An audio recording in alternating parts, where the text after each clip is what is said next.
So this video is recommended by someone who's seen some previous videos. It's recommended by River Flows. She wants to see and me go over more about ethical travel and ethical tourism. What is the best way for us to travel and see these animals in an ethical way, to where we're ensuring that every dollar we spend, all the attention we give, is actually benefiting wildlife. So we have to thank River Flows for that. Thank you, River, and let's get into it. A lot of people love animals and want to contribute to their conservation. But in my experience working in wildlife education, good intentions doesn't always mean good outcomes. And so conservation and ecotourism, it could really mean the difference between an animal's success being brought back into the wild, or could actually contribute to its detriment in losing them as we know them now. I'll say that again. Good intentions doesn't always mean good outcomes. So the challenge of this video is that I need to come up with good places to support and good ways to travel so that your good intentions can in fact have good outcomes. Let's discuss a few organizations and facilities that are relevant to today's topic. Now, you may have seen photos or videos of giraffe resorts in Kenya. Magical places where the giraffes come to a window and you can feed and pet them. I want to be clear that these places aren't scams. In fact, quite a few of them actually contribute a lot to giraffe conservation and local wildlife. But they kind of sit in this gray area where, yes, their intention is good, but it might actually be causing harm to giraffes and other animals long term. When it comes to these types of facilities, my main concerns are tenfold. One, regular feeding of these animals, specifically giraffes, can cause migrational interruption. These animals span large distances just to find food, and if humans are regularly feeding them, they then develop a dependency. Two, disease transmission. Zoonotic diseases actually transfer quite a bit in these places. Most cases because we're eating the animals, but in other cases, such as COVID-19 in recent years, can actually transfer from humans to animals and back and forth. So that can be very detrimental to an animal population as well. Habituation to humans too. When we spend more and more time with animals, especially wild animals, and they get used to us being around, well, then they stop learning to fear us. And I think I've shared this point a couple of times, that the biggest threat to a lot of animals is us, humans. When we enter their spaces and they're used to seeing us, they're not going to be able to tell the difference between friend or foe. You may be a friendly traveler in their space, but poaching is still an issue. So if they cannot fear humans, how else are they going to protect themselves when they see them? What's the difference between you and a poacher? To that animal, they may not know. Problem goes deeper than that. Whenever you see photos of someone traveling over to Africa or traveling over to Asia, and they're taking these photos of these animals, they're showing the magical side of it. They're showing the beauty of the animal, but they're not really highlighting their protection, the work that goes into it. Rarely when you see these photos do people ever talk about their conservation. Well, that's what I'm here to do. I'm here to talk about ways that we as a community need to better protect wildlife. And it goes beyond taking the beautiful photo. We also need to highlight, one, they're in trouble, and two, what are we currently doing to protect them? That's what I'm interested in. And that's what I encourage you, if you ever go see these animals, to not only take the beautiful photo, but also put a spotlight on how they're doing right now. I imagine the people who go to these resorts to feed giraffes, I wonder how often does it come in conversation that we've lost so many of them in recent decades. If you're looking to travel this year to wild spaces and you're wanting to make sure that all your money and attention is going into wildlife protection, I'm gonna give you a list of questions to ask yourself to ensure that you're vetting the organization or facility correctly. Number one, who benefits locally from your business? Is it the people who live there? say, the native people who live in the surrounding tribes or villages or cities and communities? Or is it some millionaire or billionaire offshore? If the answer is that the money goes into the community and it goes into the people who are the pillars of that space, that's good. Number two, who controls the interaction? Is it the people or is it the animals? If the animals can come and go as they please, then you're good. That's great. Every creature should have autonomy on where they are and where they belong. So if an animal can come and go into the space, you're supporting a good facility. A third thing to consider, when you spend money at this facility, where does the money go? Does it go into habitat restoration? Does it go into the local conservation team? Does it go into adopting and supporting a wild animal? If that's the case, you're good.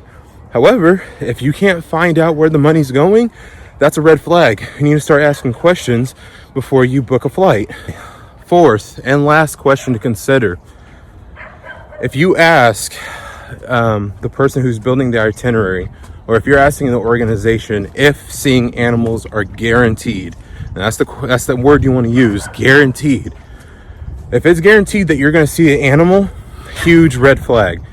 Going into wild spaces, again, if the animal has autonomy, you may or may not see an animal. And that's okay, because when you're traveling like this, it's a gamble on whether or not animals are visible. But if a facility or an organization is guaranteeing that you're going to see an animal, huge red flag.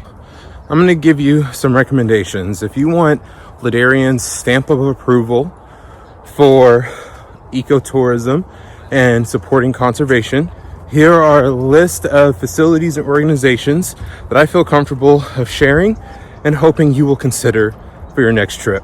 Coming up that hill, it's pretty steep. Don't judge me too hard. I'm walking and talking up an incline. Okay, first one, community-based conservancies. So these are common in most of East Africa, but this is tourism that's revenue is tied directly to habitat restoration. So I would look up those terms, and if you can support an organization that will take you on a safari, great, love it. You get my stamp of approval on that. You also want to make sure that it's accredited, either accredited safari operator that follows strict distance and behavior rules. So look into what that could mean for you. But also, and this is one that is related to my kind of work, you want to make sure that you are supporting an AZA/WAZA accredited zoo and safari park. You're making sure that your facility that you're contributing money towards is given to a place where the care that's given to the wildlife there is above and beyond the USDA law.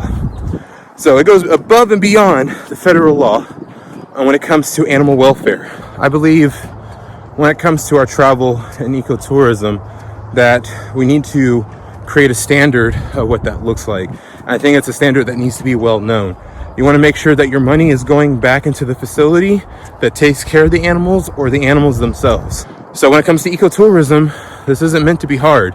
You just got to do a little research, do a little homework before you book your flight. And that's as simple as it gets. And I hope that you can take this knowledge now and apply it to your next trips. And something I like to tell people all the time is that when it comes to ecotourism, you don't have to fly overseas for it. It can be right here in your own backyard. I live in Southern California, and we have a lot of state parks and national parks and a lot of wildlife care facilities that I could be giving a lot of time and money into. And I do. And I encourage you to do the same in your own home. It could literally be your local zoo, AZA accredited, or it can be your local state park. Whew. Let me take a breath.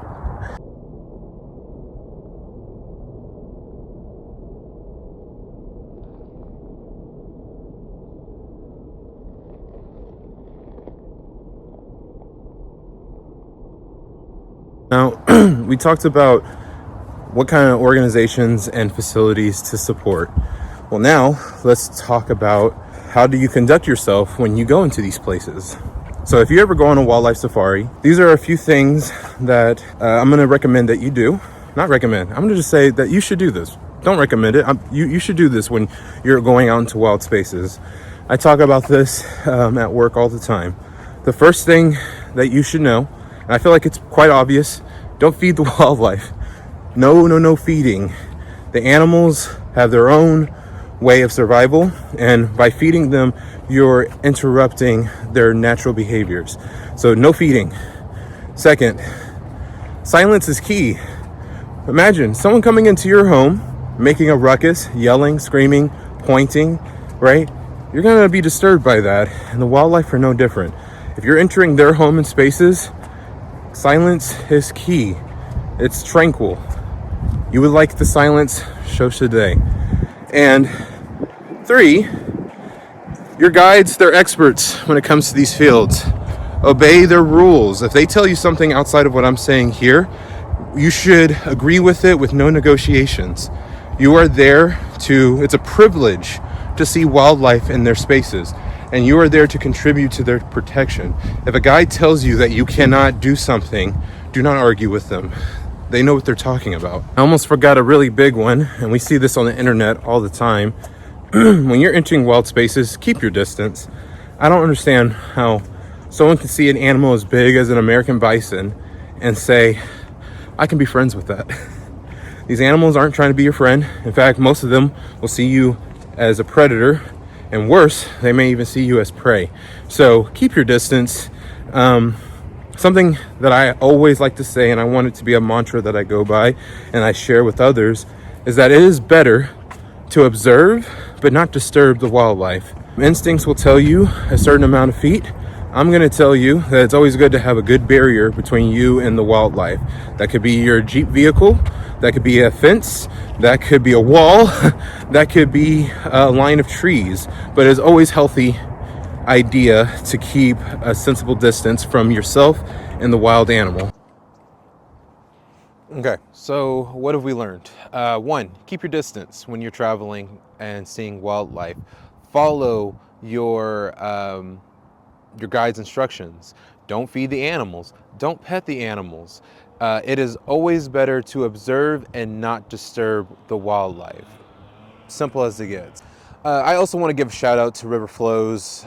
They have been a pretty good influence in my journey so far, and I just want to say thank you for giving me the idea for this particular video.